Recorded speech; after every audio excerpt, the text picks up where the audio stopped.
أفلا يتدبرون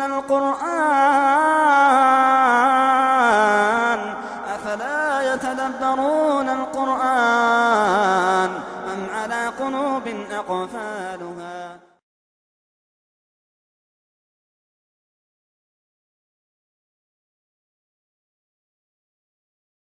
بسم الله الرحمن الرحيم.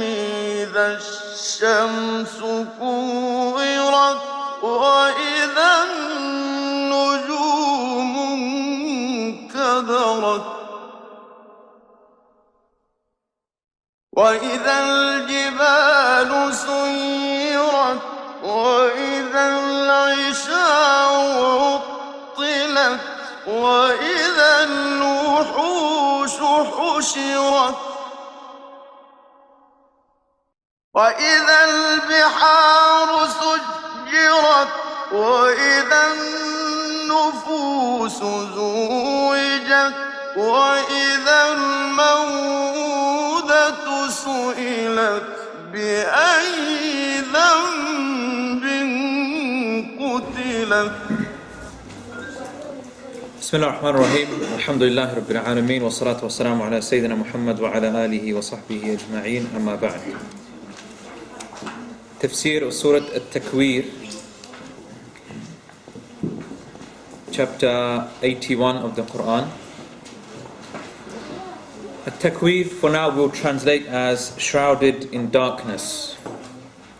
Shrouded in darkness. This is actually taking two different interpretations and putting it into one phrase, but we'll discuss that in more detail. So shrouded in darkness, and this is a surah which is Makki by agreement, as many of the surahs are in Juz' Amma, as we know. So it's Makkiyah bil ittifaq. And just to give us some background in relation to the previous surahs that we've looked at, we know how in the last two surahs, in Surah An-Nazi'at and Surah Abasa, Allah subhanahu wa ta'ala has given a description of those who believe and those who reject. So as for those who prefer the worldly life, hayat ad-dunya, then for him will be jahim. As for those who fight against their nafs and their hawa and fear the standing of their Lord, then for them will be paradise. We saw that in Surah An-Nazi'at. So Allah gives a description of the state of the people. And likewise in Surah Abasa at the end, after Allah subhanahu wa ta'ala describes some of the scenes of how people themselves will be fleeing from one another, there will be some faces that will be bright on that day and others will be covered in darkness. So the last two surahs have been focusing a lot on the personal state of affairs, how people will be. This surah continues with that, but instead of focusing on the state of the people, there's more attention paid to the environment of that day. Okay, so it's now discussing the external aspects rather than the state of the people. Also, there is a recurrent theme as well that we see. Allah subhanahu wa ta'ala, as we will see maybe next week or the week after,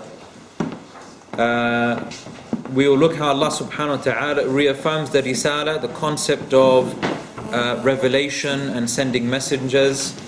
That is also reinforced within this surah as well.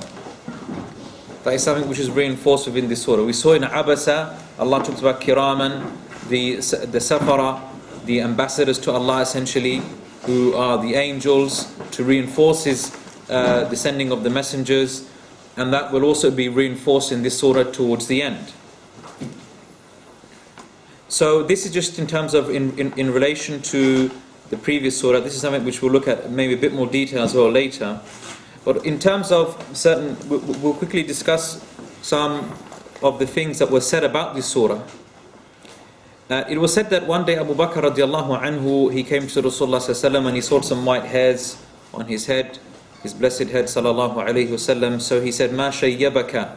What made you have white hair?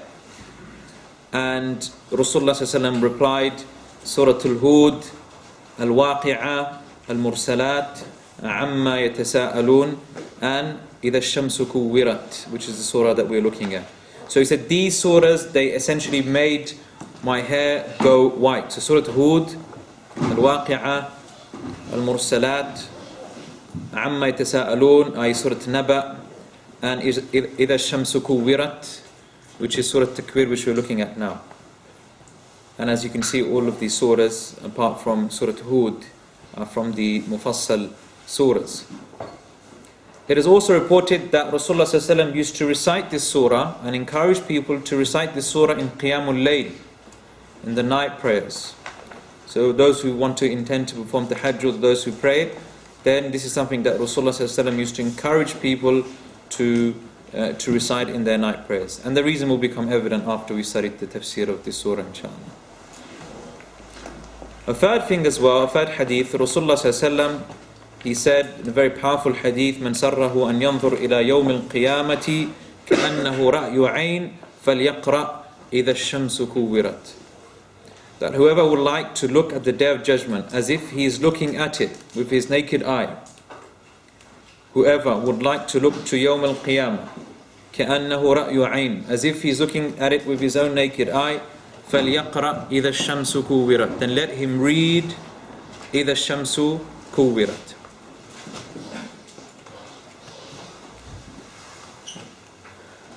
So the surah, just to reiterate, we can now start looking at the surah. Allah subhanahu wa ta'ala, He begins, Allah subhanahu wa ta'ala says, إِذَا الشَّمْسُ كُوِّرَتْ, and when the sun is wrapped up in darkness, or when it is shrouded in darkness, or when it is overthrown. These are the various different translations. Now, one thing that you will find within this surah is, for the first 12 verses or so, it begins with the same word, إِذَا. إِذَا الشَّمْسُ كُوِّرَتْ وَإِذَا النُّجُومُ انْكَدَرَتْ وَإِذَا وَإِذَا وَإِذَا وَإِذَا. So really, to understand this section of the surah, we need to understand the significance of this word إِذَا. Now, إِذَا is a word which gives a connotation of a condition. A shart, we say in the Arabic language. Shart, a condition. And every conditional phrase requires a response. For example, if I was to say to you, oh, when Muhammad comes, you expect something, you expect a response, isn't it? If I just say, is Muhammad comes, and I keep quiet, well, you're expecting a response. So, إِذَا is one of those words that requires a jawab. It requires a shart. It requires this response. But as some commentators, they said, here Allah subhanahu wa ta'ala is delaying the response. He is delaying the response 12 verses later. Now what does that do? Now imagine if I was to, someone very important was to come in, and he says, when it's 6 o'clock, and when the sun is about to set, and when all of you lot are here, and I keep on adding all of these points. Now how's your intention going to be? This is going to be something which will really stimulate your listening.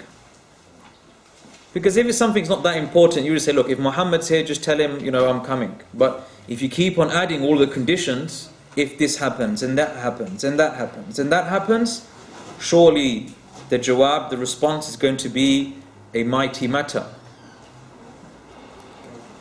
And this makes the listener, perk his ears. Especially when you look at the content of the conditions.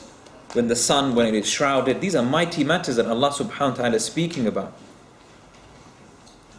And it's amazing how we recite this surah so much. We know this surah so much, but we don't. If I was to ask you now, what is the jawab of all of these ayat? What is the response to all of these conditions? You're probably thinking in your mind, going over what have you memorized from this surah, what could it possibly be? SubhanAllah. Huh? No. عَلِمَتْ نَفْسٌ مَا أَحْضَرَتْ. But this will come inshallah. Now, so this idha, which is repeated 12 times, this is what we call an example in the science of balagha, or in the science of eloquence, al-itnab. And al-itnab is essentially when there are more words for the actual meaning itself. Okay, so you can express a statement and have many words, but they all come back to the same meaning. So you have one meaning, but you have many words. So this is like a lengthening process. There are more words than there are meanings. This is what we call itnab. You have another thing in Arabic which you call, in balagh, which you call musawa, which is where the amount of words are equivalent to the amount of meanings. Okay, and then you have something else which you call in balagha, which is called ijaz. This is where you have more meanings than you have words. Okay, and this is a whole science within ilm al-balagha, in the science of beautification of speech. And generally we know that in Rasulullah sallallahu alaihi wasallam, when he would speak, usually his words were of which type would you say? Ijaz, isn't it? Yeah, and he would speak very few words, but they were very comprehensive in meaning. There will be more meanings than there were to words. So if you look at, for example, hadith innama al-a'malu bin-niyat, that one phrase, look how many meanings it's got. Those who studied the 40 hadith, and even the Rasulullah sallallahu alaihi wasallam said, innama u'titu jawami' al-kalim, I was given comprehensive speech. In the Quran, though, we have ijaz, we have musawa, and we have itnab. We have 3 different types. And we shouldn't think that itnab is necessarily something which is weak. No, it's actually, in many cases, it really strengthens meanings. It really adds a lot to the beauty of the point that is trying to be put across. And we can see this happening here, with the idha being repeated time and time again. It's all pointing back to the same thing, which is the reality of the Day of Judgment. So for example, when the sun is shrouded and the light of the sun is gone, and when the stars they essentially come down, and when the seas they burst and are put in flames, isn't that all referring to the same event? Yes. But this is all done in order to make the person really awake, especially considering the previous surah where there are people who denied the concept of resurrection. So this is to really give them this imagery of how that day is going to be. So the idha is repeated time and time again. Now, in the next 12 verses, we're going to see how, in these 12 verses where the idha is repeated, there are going to be 6 verses which speak about what's going to happen before the Day of Judgment itself, and then 6 verses after what will happen after the resurrection. So it's balanced out. 6 before the actual, the whole earth is destroyed. So these are the major events of the Qiyamah, okay, prior to the resurrection, and then you have 6 verses that will deal with the resurrection. Now, the jawab, as we will see, it comes later, but I'll mention it now, but we're not going to discuss it in detail. The jawab comes later in verse 14. The response to all of these ayat, and when this happens, and when that happens, and when that happens, عَلِمَتْ نَفْسٌ مَا أَحْضَرَتْ. Essentially, every person will know that which they had given to, or that which they had brought with them in terms of deeds.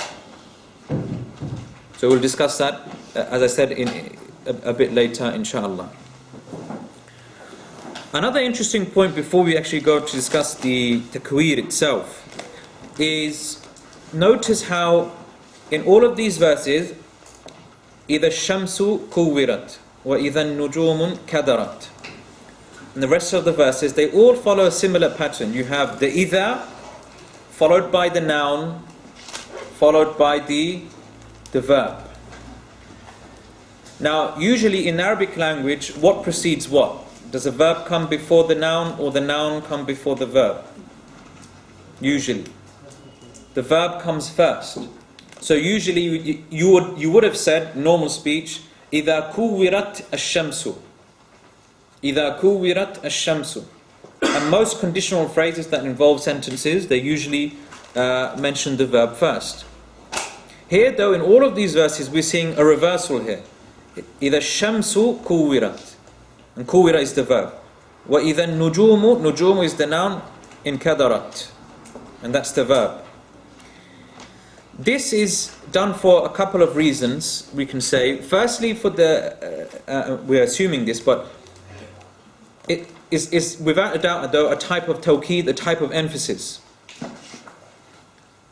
When a general rule of thumb, whenever you see the syntax of a sentence rearranged, the word orders rearranged in any Arabic sentence, then that usually, in most cases, signifies emphasis. So it's not just when the sun is shrouded, but when the sun itself, that thing, that mighty object, when it is shrouded in darkness, or when its light is taken away. So that's maybe like the equivalent of just rearranging the wording. But of course that can't really be captured in a written translation. Also, from another perspective, for the sake of the rhythm of the ayat,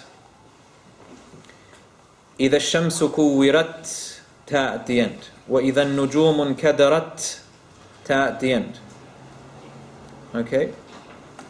And then we'll see. وَإِذَا الْجِبَالُ سُيِّرَتْ وَإِذَا الْوُحُوشُ حُشِرَتْ, etc. They all have tas at the end. If you did it the other way round, they would end in different ways. So you can see here, a lot of attention is being paid to just the sound of the verses, which is something beautiful about the Quran.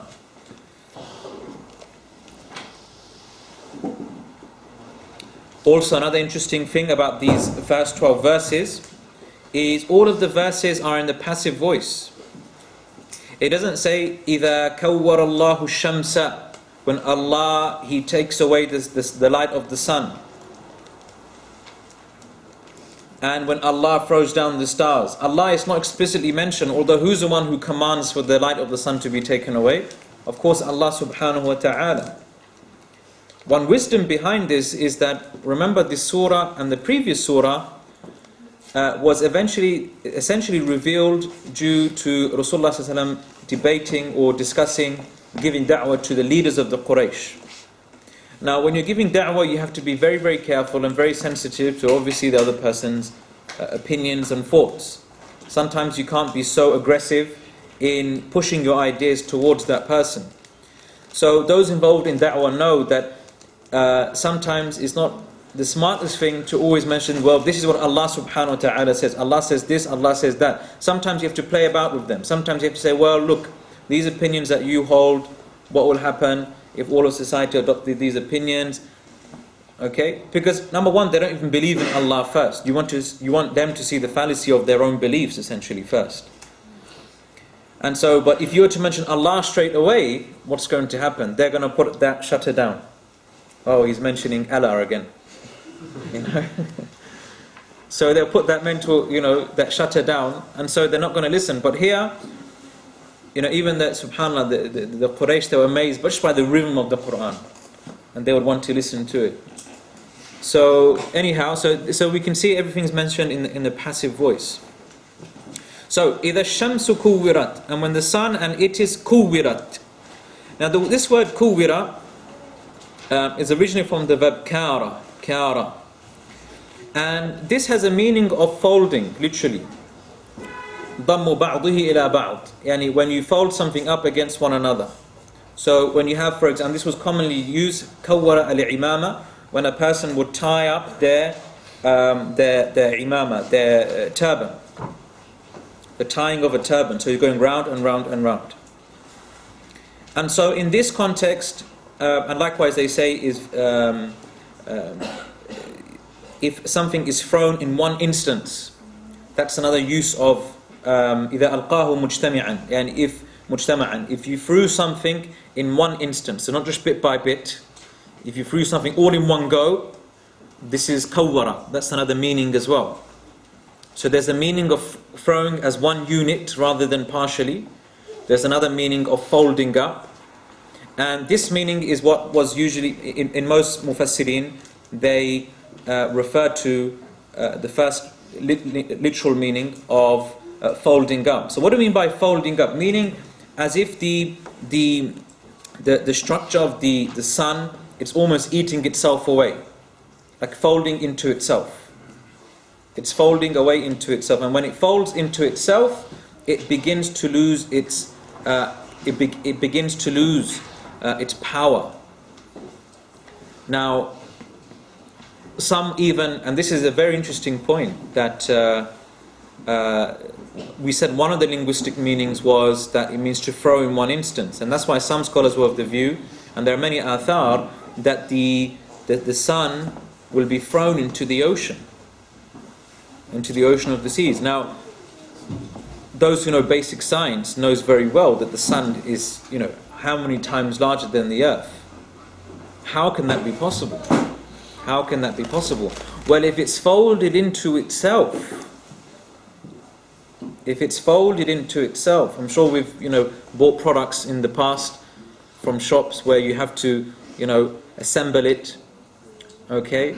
And when it is usually, before it's assembled, it's usually in a flat pack, isn't it? Okay? But when you assemble it, it becomes larger. But if you were to deassemble it, then it will become smaller again. Okay? But anyhow, this is something that we will look at later. Can the sun be thrown into the ocean of the earth? Obviously, it can go through many different structural changes, and parts of it could be lost, and so it can partially fall into the earth. Whatever the case is, we give preference to the nusus, to the textual evidence over what our minds say anyway. Now, if we imagine the order of the things that are going to be mentioned in the surah, the sun in respect to the human, it's obviously above him. And one thing you'll notice in the list of the next things, the verses that we're going to mention, it's all going to go down. So you have the sun, the stars, the mountain, and the animals, and the sea, then the dead. It's all going in that order, as we will see, inshallah. We start off with the sun, though, because the sun is something which is of paramount importance to human life. So important that, in fact, we know, historically speaking, people used to worship the sun. So everyone appreciates the importance of the sun. And we know that Allah gave the sun a fixed and appointed time. وَسَخَّرَ الشَّمْسَ وَالْقَمَرَ كُلٌّ يَجْرِي إِلَى أَجْلٍ مُسَمَّى. Allah subhanahu wa ta'ala said, and we subjected the sun and the moon, and both of which, essentially in their own orbit, up until a fixed and appointed time. إِلَى أَجْلٍ مُسَمَّى. The fact that the sun will cease to exist just before the Qiyamah indicates that the sun is being put in place for the benefit of mankind. And that's the reality of the matter. Allah sakhkhara ash-shams, yani He subjected it, He for the benefit of mankind. This is how we should understand the whole point behind the sun and the moon. It's for the benefit of Allah, for the benefit of mankind. So when the sun, it folds into itself, or it shrouded itself into darkness, and so the light is taken away, and so maybe therefore this can explain why it will be possible that the sun on the day of judgment might be above our heads. Okay, the light of it, the powerful light of it will be taken away. إِذَا الشَّمْسُ كُوِّرَتْ. And remember, this is all going to happen when there are people still alive. This is all going to happen when people are still alive. Remember this point. Although we do know that the hour will only be established on Ashrar al-Khalq, the worst of creation, but this is something that some people from the human race will experience. So it's not just something that will happen and no one will witness it. No, this is something that will be witnessed. So we should take this and remember this. The second verse, وَإِذَا النُّجُومُ انْكَدَرَتْ. And when the stars, and nujum, and when the stars, they will fall dispersing and dimmed. So these are the two essential inkadarat. When the nujum inkadarat, yani tanatharat, which means to fall, but to in all different directions, but also to become dark. That's why when water, for example, it becomes like stagnant and it becomes mixed with earth. This is what we call kudra. Kudra is like a brownish sort of liquid. It's lost its main color. So the stars, they will lose their brightness and they will fall. What is interesting to note as well is linguistically, we say it has a meaning of insibab, which means to pour down greatly in great force. And as some riwayat, they mention that, as Ata said, تُمْطِرُ السَّمَاء يَوْمَئِذٍ نُجُومًا, subhanallah, that the skies will rain stars. The skies, they will literally rain stars. It will be raining stars. And some even mention that, some narrations mention that these stars will fall into earth. And so this image that we're seeing here, it's as if the earth will have its own unique gravitational pull. It's pulling the sun towards it and the stars towards it. And this would only really happen if something is huge in terms of its mass, because usually the greater the mass of something is, the greater the gravitational pull it has. So we can see some remarkable changes that are occurring in the universe at that time.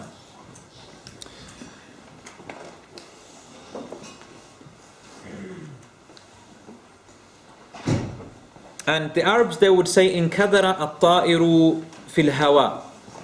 Just to show you how the Arabs would use this word inkadara. Inkadara at-ta'iru fil hawa. You know when birds, they're flying. When they're flying at the normal trajectory, you know, it's at an average pace or fast pace. But when they swoop down, it's at a faster pace. And that's one of the reasons because of that is because of the fact of the gravitational pull again. It's allowing itself to be pulled by this gravitational force. It's swooping down into the earth. Now, so we've mentioned here the sun and we've mentioned the stars. Now in the previous surahs, there's also been a mention of the skies as well. وَبَنَيْنَ فَوْقَكُمْ سَبْعًا شِدَادًا. Everything we're going to see now is a reversal of what's mentioned in the previous surahs. We built above you 7 strong firmaments. 7, and what is contained in these 7 heavens? The stars and the sun. Allah describes them as being strong now. But what's happening now? It's the opposite, isn't it? It's all falling apart. So it's no longer shidad anymore. It's no longer stronger anymore. أَأَنْتُمْ أَشَدُّ خَلْقًا أَمِ السَّمَاءَ بَنَاهَا رَفَعَ سَمْكَهَا فَسَوَّاهَا. Okay, so we discussed these verses before about how Allah subhanahu wa ta'ala, He built the ceiling of the heavens and how He elevated it. And we know He elevated it without any pillars. So the opposite is being mentioned now. The next verse, and this will make sense now, verse 3, وَإِذَا الْجِبَالُ سُيِّرَتْ. And when the mountains are essentially set in motion and they are moved. سُيِّرَ, from the verb sara. Sara means to not go along the path, to traverse a path. Yes? أنتم أشد خلقا أم السماء بناها رفع سمكها. يعني السماء سمك سماء أم سمك الجنة سمكها يعني سقفها. سقف السماوات الجنة أم سقف السماء؟ السماء يعني السماوات الدنيا. نعم. So وَإِذَا الْجِبَالُ سُيِّرَتْ. And when the mountains are set in motion. So suyira, the basic form of the verb is sara, which means to traverse. And that's why in the Arabic language we refer to a caravan, a sayyara. Nowadays we use sayyara to refer to a car, but in the past a whole caravan was called sayyara. So it's set into motion. Now we've looked at in a previous verse how Allah mentioned in Surah An-Naba, how did He describe the mountains as awtada, as pegs, which are firmly rooted into the earth. But now they're moving. Now they're moving, subhanallah. So, the ignorant jahil kafir cannot say, well, look, Allah created the seven heavens strong. What can destroy it? He's created these mountains. What could surely move these mountains? You're telling me of this great day that will come and everything will be changed. Even your Lord says the mountains are fixed and rooted into the ground. But no, Allah's going to change all of that. Everything is going to be reversed. So, وَإِذَا الْجِبَالُ سُيِّرَتْ.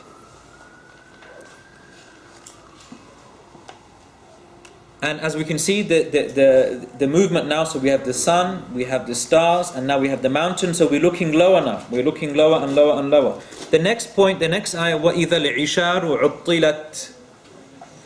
And again, when the pregnant camels are abandoned or neglected.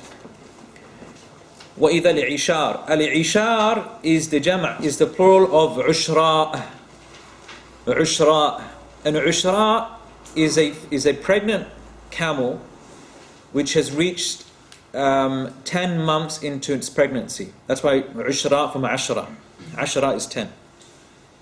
Okay, they're pregnant for one entire year, by the way, not 9 months. Okay, so if you're wondering how can we be pregnant at 10 months, camels, they're pregnant for an entire year. So al-ishar is a part of ushra. These are camels, and when these camels will be abandoned and neglected. Now, what's the significance of mentioning al-ishar, these type of camels? These camels were considered to be anfasul amwal, the most important wealth that a person could have. Extremely valuable. Extremely valuable. Why? Because your camels are about to give birth. And when they give birth, what does that mean? There's more meat. There's more milk. Okay, you're going to give birth to another camel, that means more milk. And obviously when the mother gives birth, she's going to naturally produce more milk. Extremely valuable. So the Arabs were extremely attached to these animals. But even then, وَإِذَا الْعِشَارُ عُطِّلَتْ. And these camels will be abandoned. These camels will be abandoned by the people. So we can see, imagine the scene. People they're so attached to it, but on that day they're going to leave it. They're going to leave all of it. Just like on the day of judgment, يَوْمَ يَفِرُّ الْمَرْءُ مِنْ أَخِيهِ. A person will flee from his own brother, his parents. So even before that day, on the day of judgment, okay, in the hayat ad-dunya, in the life of this world, there will people will be fleeing from their valuable objects as well. And we can, although we don't have camels, let us try and reflect at least on what is valuable to us. Nowadays, what are people attached to? Their homes. Their homes, their cars. And I find it fascinating how Allah subhanahu wa ta'ala mentions that the camels will be uttilat. Now usually uttilat, this verb attala, means to make something of no use. Like Allah bi'run mu'attala. Allah mentions that the town He mentions in Surah Hajj, where there was a well which was no longer in use. So something which is mu'attal or mu'attala, it's something which is no longer of any use.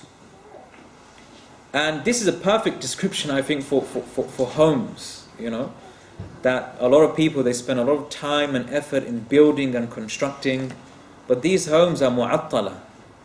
This is a major thing, especially in the Asian community, and especially the Bengali community in particular.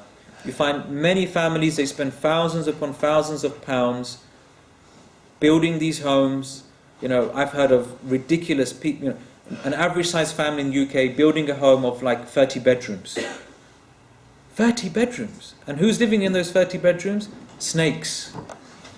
That's what's happening. Seriously, it's like when they go home, they call the caretaker and they say, make sure you get rid of all the snakes because we're coming back.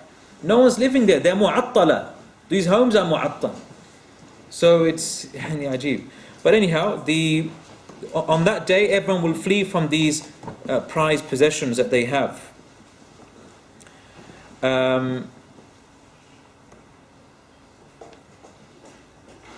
So وَإِذَا الْعِشَارُ عُطِّلَتْ. And this is, and again just to reinforce that this is really an expression or a statement to make people aware that they will leave those things that are dear to them due to the severity of that day. As Allah subhanahu wa ta'ala says, يَوْمَ لَا يَنْفَعُ مَالٌ وَلَا بَنُونَ إِلَّا مَنْ أَتَى اللَّهَ بِقَلْبٍ سَلِيمٍ. On that day, neither wealth nor children will avail you. Nothing will benefit you except for the one who comes to Allah subhanahu wa ta'ala with a sound heart. Allah subhanahu wa ta'ala then moves on and He mentions وَإِذَا الْوُحُوشُ حُشِرَتْ. وَإِذَا الْوُحُوشُ, and when the wuhush, the wild animals, the wild beasts, they will be gathered together. Now, it's interesting how Allah subhanahu wa ta'ala used the word wuhush as opposed to using other words for animals like hayawanat. Wuhush is a particular type of animal. That's why we said it's wild animals. And what's the description of a wild animal? A wild animal is that creature which cannot really live within the same environment as a human being, as opposed to, say, cats and dogs and chicken and what have you. Wild beasts and wild animals, they cannot intermingle with human beings, and in many cases they stay by themselves. They don't form societies like we form societies. At most, they might have a small group, like lions. You have a small group of lions. Polar bears, for example, they're pretty wild. They even stay by themselves for most of their lives. Insan, though, human beings are the opposite. And this is where insan comes from the word ins and anisa, which means to be sociable. Many people say, by the way, mistake. Insan comes from the word nisyan. This is a mistake. Okay, this is not correct. Nisyan means forgetfulness, although man does forget. But so this is the important thing you must remember, and this is going to be very significant. Remember this point. So wild animals are that which cannot socialize with many other creatures alone, and they cannot definitely intermingle with human beings unless they have been domesticated. Sometimes you can domesticate animals. So Allah describes, and He says, on that day when these wild animals, they will be gathered together. Hushirat. They will be gathered together. Now, what did I just describe wild animals as being? They stay by themselves. They're essentially loners, aren't they? They're essentially loners. They stay by themselves. They don't intermingle with other animals and other human beings. But now, all of a sudden, they're going to be gathered together. And this shows you the immense fear that even these animals will have on that day. That they will even be amongst themselves. In fact, many Mufassirin say they will be gathering with other human beings, let alone other animals. And even imagine standing next to a lion now. You couldn't do that. But on that day, you'll be standing next to a lion probably, and you wouldn't even notice it. And the animals will be fleeing and running, looking for some safety. And even if it means there's going to be other human beings or other animals there, they will go to that place. Now here, there's an interesting discussion amongst the scholars as to when this gathering takes place. I've already mentioned that the first 6 verses are before the hour, and the next 6 verses will be after the Day of Judgment. So, if we go for the we can go for the interpretation that this will happen before the hour is established, and that's why many Mufassirin said what it means by gathering here means they'll all be gathered together to essentially die. They will all die in this location. Allah will put an end to their lives. And this is because what will happen is, and as one Mufassir said, very interestingly, one of the verses which is to come, Allah describes how the seas will overflow. Okay, وَإِذَا الْبِحَارُ سُجِّرَتْ. And so when the seas overflow, there's going to be like there'll be a massive flood, there'll be like a tsunami. And then what do the animals do? They all try and go to the one location where it's dry. And there was an amazing picture I saw after the floods in Pakistan. I'm sure many of you have seen it. there was a tree, which if you looked at that tree, all you can see is just webs. You can't even see the branches of the tree. It looked like candy floss. You know, candy floss, you have the unbelievable scene. Usually when you see like cobwebs, you see it here and there, but a whole tree is surrounded with webs that it looks like a candy floss. It looks like candy floss. Why? Because the spiders were escaping the water. Probably millions of spiders. Imagine that, subhanallah, on that one tree. So one Mufassir, this is how he tried to explain it. He tried to say the animals are going to gather together before the Day of Judgment. And this is because there's going to be so many floods on that day. And many Mufassirin said, literally, there will only be one sea. There will only be one sea. There won't be oceans, there will be one sea that day. All the banks would be broken, and essentially there will be no more land. But we will come to that later, inshallah ta'ala. Now, other scholars were of the view that Hushirat, that they will be gathered together. Now we know that the term hashar, we've looked at the term hashar before. Now the hashar, the assembly for man, when will that take place? Before the hour or after the hour? After the hour, isn't it? So many scholars were of the view that actually this verse is talking about when the animals will be gathered together, just as humans are gathered together for the assembly on the day of resurrection, so after the Ba'ath. And Ibn Qayyim rahimahullah was of this view. Ibn Qayyim actually, he was strongly, supported this view, and he mentions a number of evidences to suggest this. So the first evidence is the ayah itself, because the term hashar, it pertains to the assembly that will take place after the Day of Judgment. So other evidences he mentions. So one evidence he mentions is from Surah Al-An'am, verse 38. Allah subhanahu wa ta'ala says, وَمَا مِن دَابَّةٍ فِي الْأَرْضِ وَلَا طَائِرٍ يَطِيرُ بِجَنَاحَيْهِ إِلَّا أُمَمٌ أَمْثَالُكُمْ. That there is no creature upon the earth or bird that flies with its two wings, except that it is a part of nations that are like you. مَا فَرَّتْنَا فِي الْكِتَابِ مِنْ شَيْءٍ. That we have not missed out anything from this book. Then Allah subhanahu wa ta'ala says, ثُمَّ إِلَىٰ رَبِّهِمْ يُحْشَرُونَ. Then on that day, they will be gathered. ثُمَّ إِلَىٰ رَبِّهِمْ يُحْشَرُونَ. And what was Allah speaking about prior to that? Dabba, At-Takwir, animals and birds.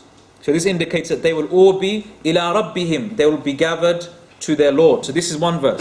Another hadith, in a hadith, we know the very famous hadith about where Rasulullah mentions that those who refuse to pay zakat of their camels and sheep, on the Day of Judgment, Rasulullah mentioned تَجِيءُ يَوْمَ الْقِيَامَةِ, that these animals that that people refuse to pay zakat on, they will come أَعْظَمُ مَا كَانَتْ, the greatest size that they could possibly be, وَأَسْمَنُهَا, and they will be as huge and as fat as they could be. And then essentially they will attack you with their horns. They will attack that person with their horns, and they will stamp on that person with their hooves and their feet. So even the animals, according to this hadith, will be resurrected on the Day of Judgment. And that will be a form of punishment for the people even. Thirdly, the famous hadith of Abu Dhar.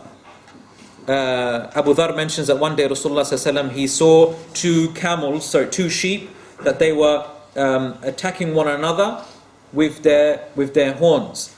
And so Rasulullah said to Abu Dhar, Ya Abu Dhar, atadri, do you know why they're attacking one another? He said, I don't know. He said, however, Allah knows.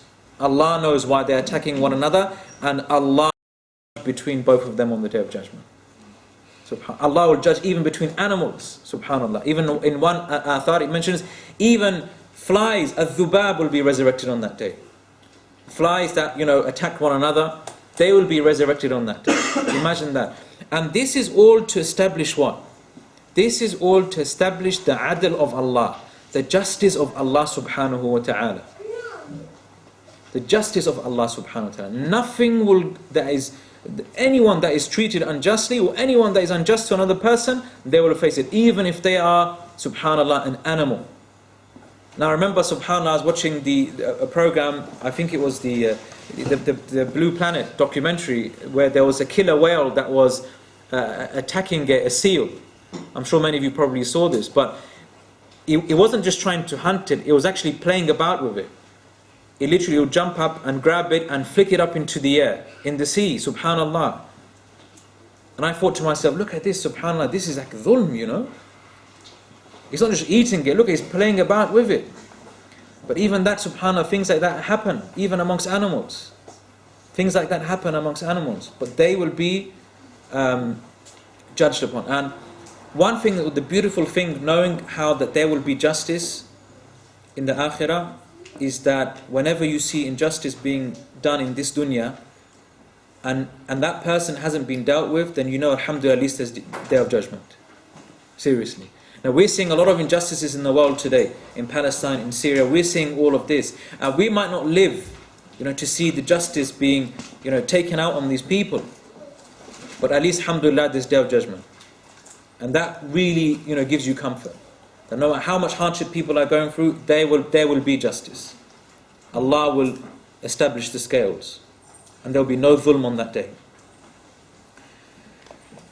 So this all really indicates that, and also fourthly, the final piece of evidence that he mentioned, Ibn Qayyim rahimahullah, is something which we failed to mention in Surah An-Naba. Now, because we had to really rush and finish the last few verses. In Surah An-Naba, we know that the kafir, he will say, Ya laytani kuntu turaba. Oh, if only I was turned into dust. One of the reasons why he will say that, not just because of the terrors on that day, but he will see on that day the disputes being solved, the disputes between animals being resolved. So these animals, they'll be resurrected, and Allah will judge between them. But then, as we know, there are no animals in paradise or hellfire. So what will happen to them? They will turn into dust. And that is when the kafir will say, I wish I was just like that animal, turned into dust. So I don't have to face, you know, the fate of the hellfire. So all of this evidence perhaps suggests, and Allah subhanahu wa ta'ala knows best, that animals will be resurrected on the day of judgment. The animals will be resurrected on the day of judgment. However, does it mean though that this verse necessarily means that it is actually referring to this reality? It could be argued, and I believe this is coming in the middle ground, that this verse is referring to, because if you look at the context of the other previous and the later verses to come, it's all talking about matters that will happen in this dunya. This doesn't negate the fact that animals will be resurrected though. So we say animals will be resurrected, there's plenty of evidence for that, but this particular ayah perhaps is pertaining to what will happen in this life. Is that clear? Okay? So this is like coming in between the two views. Also, another point here to reflect on, that Allah is mentioning, if we assume that this is talking about how Allah is going to resurrect even the animals, if Allah is going to resurrect animals, then surely human beings will be resurrected. Surely human beings will be resurrected, because human beings are mukallafun. They are people who are held responsible for their actions. We don't consider animals legally responsible for their actions. They're just animals. They don't have an aql. They don't have an intellect. So this is to really push the disbeliever who's hearing these verses, that if the wuhush are going to be resurrected, then surely I'm going to be resurrected. Or am I not even on the level of an animal? Subhanallah. I know a human being would want to say that about himself. I am not even on the same level as an animal. I'm sure every human being considers himself a grade higher than an animal. Actually, nowadays everyone thinks they're the same. So, but anyhow, if they're the same, then this is what we say mafhum al-muwafaqa in usul al-fiqh. So, طيب. So to conclude on that point, we say that either this verse, it refers to death, that they will be brought to death, or that they'll be gathered all together just before everything is destroyed, or is referring to the resurrection of the hereafter. Now, the interesting point I was going to mention, that I referred to slightly before, we said that wuhush wild animals, they do not find comfort in one another. But on that day or on that time, they're all going to come together. Now human beings, they're the opposite. They find comfort in one another. They are sociable creatures. But what did Allah say in the previous surah? In the previous surah, يَوْمَ يَفِرُّ الْمَرْءُ مِنْ أَخِيهِ. This is the contrasting verse. يَوْمَ يَفِرُّ الْمَرْءُ مِنْ أَخِيهِ. On that day, man will flee from his own brother, and his parents, and his wife, and his children. And he is insan, وَهُوَ insan. And he is meant to find intimacy and closeness with other human beings. He's meant to be a sociable creature. Yet on that day, subhanAllah, even animals that are not meant to be sociable, they're going to be coming together. So as to show you the contrasting state between the two.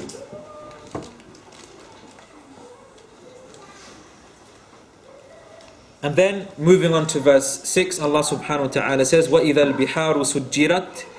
And when the oceans and the seas, they will boil over, or they will rise, or they will be filled with flames. The seas, and this word as-sajar. Now, the word sajar, وَإِذَا الْبِحَارُ سُجِّرَتْ, comes from the word sajar. And sajar in the Arabic language, it mainly has three meanings. The first meaning is the meaning of imtila, to be filled. Second, al-iqad, which means to be ignited with fire. And thirdly, al-yabs, which means to essentially dry out. So it has these, and these three meanings seem quite contrasting, and they don't seem to have any relationship with one another. But in the Arabic language, it's all been used for those meanings. To be filled with something, to be ignited with fire, and to be dry. Now, subhanAllah, the amazing thing is, all Mufassirin explained this verse in light of these three meanings. So some said that the seas, they essentially will overflow. They will overflow and they'll become full, such that there will only be one bahar, there will only be one sea. There will only be one sea. Then some say, and this is a way of, and then there were other scholars though that they said, no, the seas are going to dry out. Others said the seas are going to turn into pits of fire.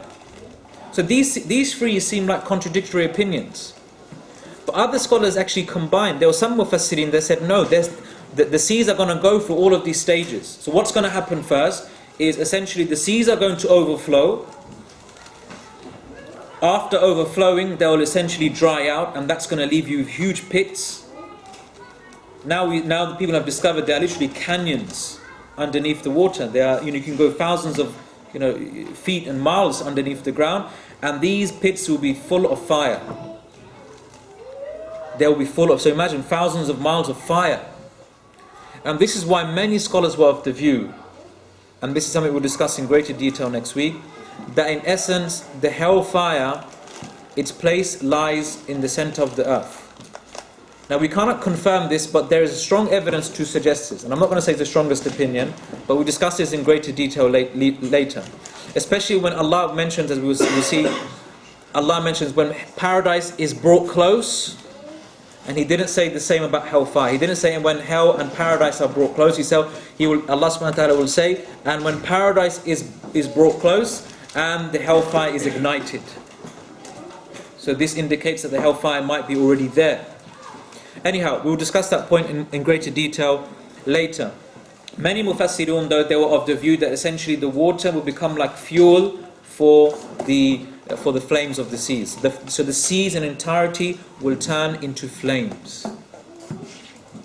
And this is something, I don't know if you've ever been to an ocean or just looked and just gazed and see the amount of water there, but just imagine, subhanAllah, imagine when you're frying a pan and you accidentally, some water goes on it, what happens? There's this reaction with the oxygen. The flame gets larger. Imagine using the water of the sea. The water of the sea is the fuel for that fire. SubhanAllah, the mind cannot fathom. Imagine standing there and you can see an ocean, SubhanAllah, with flames going up to the heavens. And it's something that the mind cannot fathom, really. But that is what will happen.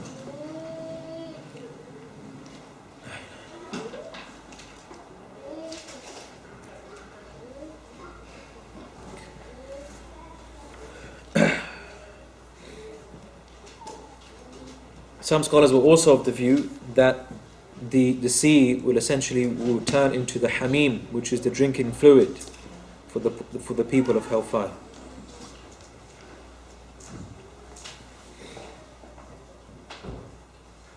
The next verse, so after moving to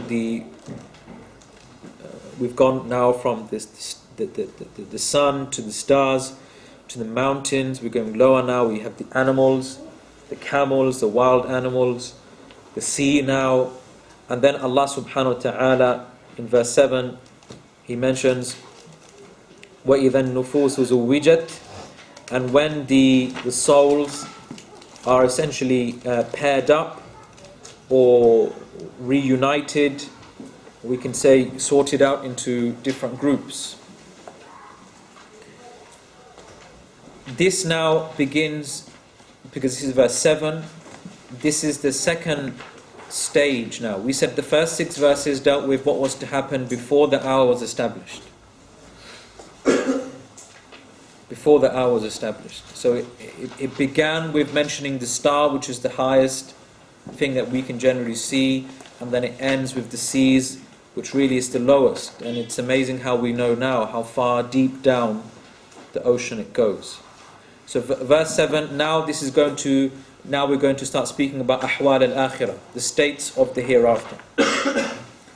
So وَإِذَا النُّفُوسُ زُوِّجَتْ, when the soul, it will be paired up. Now, firstly, before we discuss the pairing up and the unity or the reunification, we need to discuss this word nufus. Now, nufus is a part of the word nafs.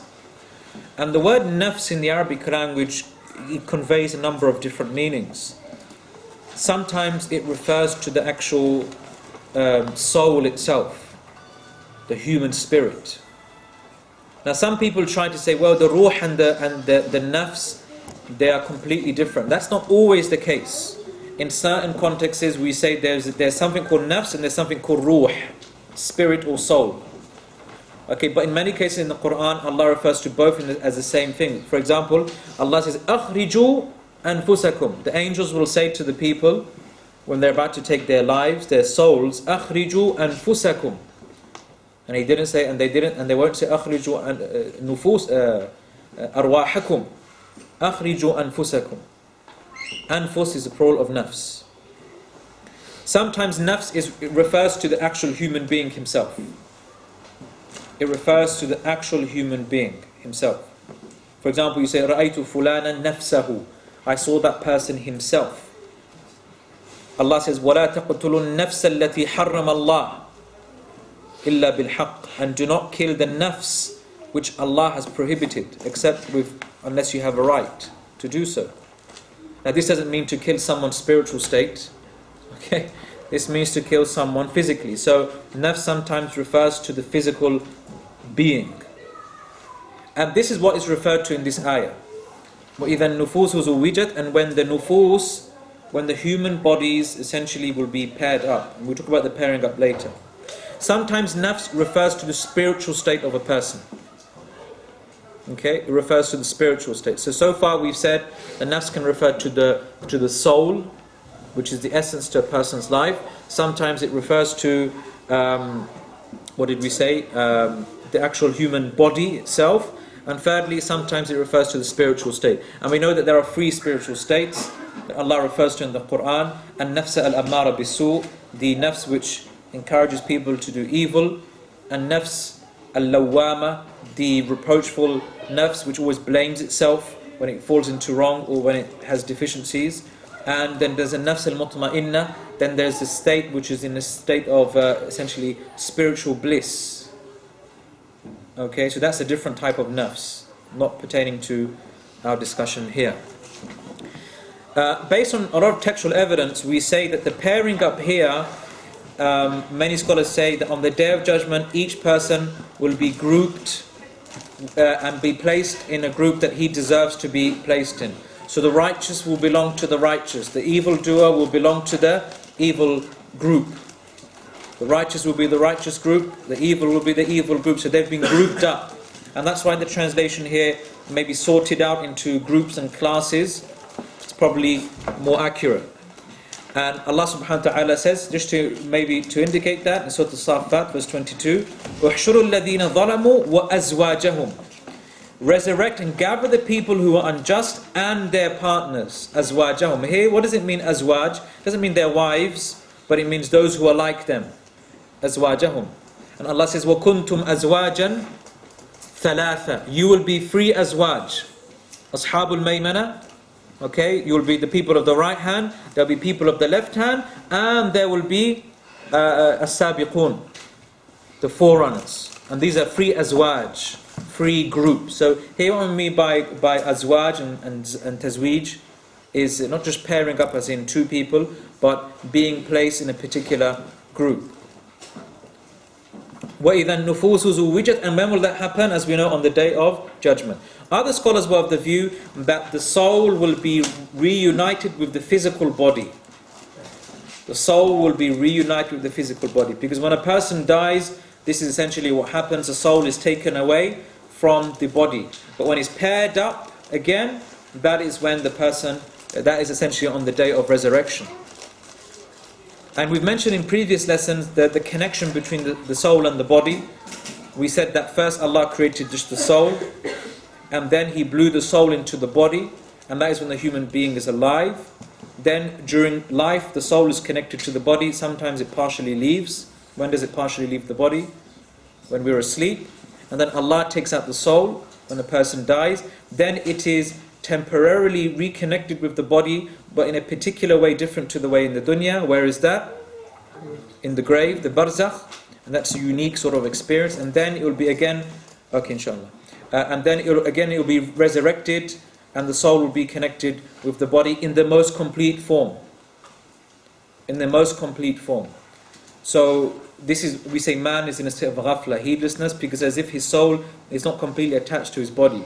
It's like we're in a sleep. And that's why many of the companions used to say, "An-nasu niyamun wa idha matu intabahu." Mankind are asleep, and when they die, that's when they actually wake up. So, وَإِذَا النُّفُوسُ زُوِّجَتْ. And then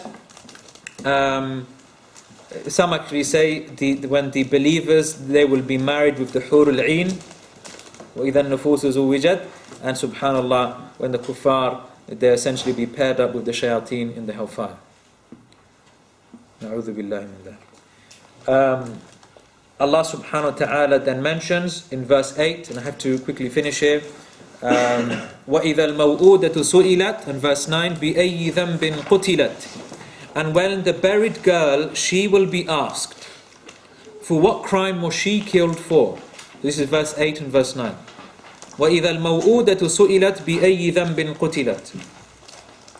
Now here, there is an interesting connection here between this verse and the previous verse. The previous verse talks about the pairing up of the soul with the body, according to one interpretation. Here, the maw'uda, the girl who was buried alive, is her soul a part of her body? No, it's not. She passed away and she died in that pit. But she will be asked. Now, for her to be asked, what does that mean? Her soul has to be reconnected with the body. And this is why maybe this is a strong evidence to suggest that the previous verse could be referring to the soul reconnecting and reunifying with the body. Now, before we discuss the issue of the questioning, why she asked in particular,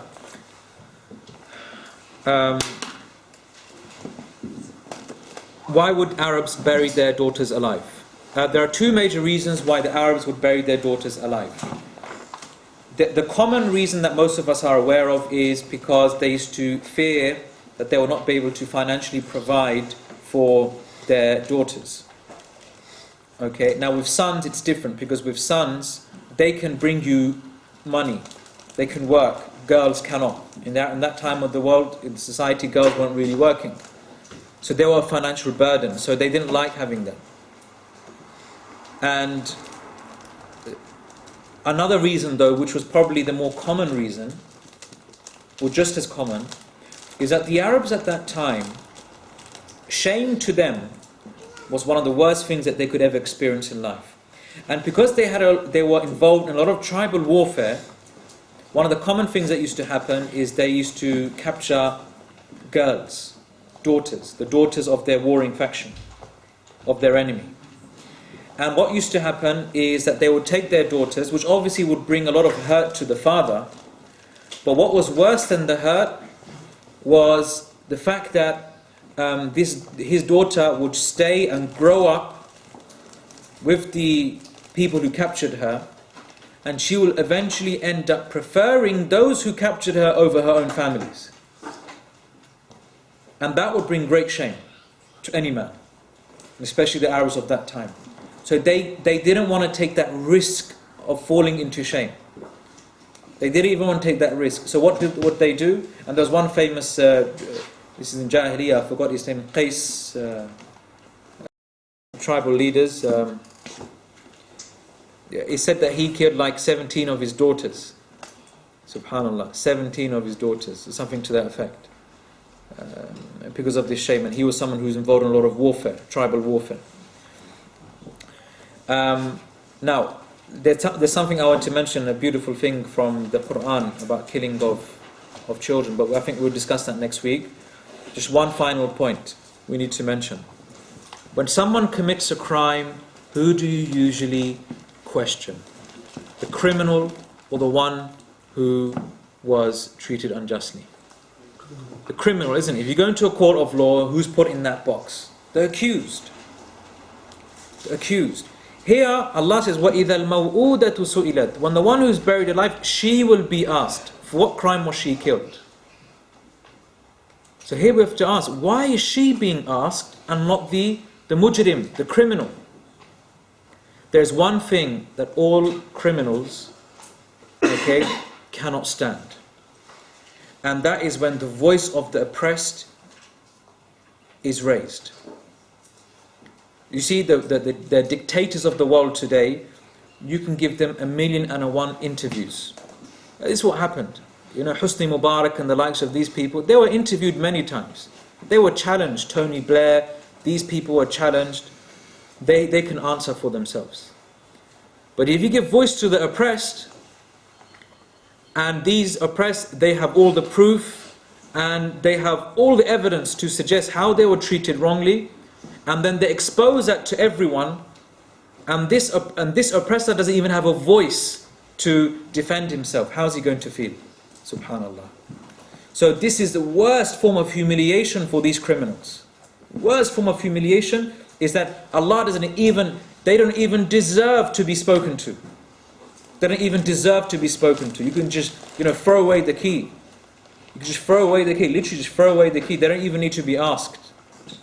And that's not injustice. That's not injustice. Allah subhanahu wa ta'ala will never be unjust.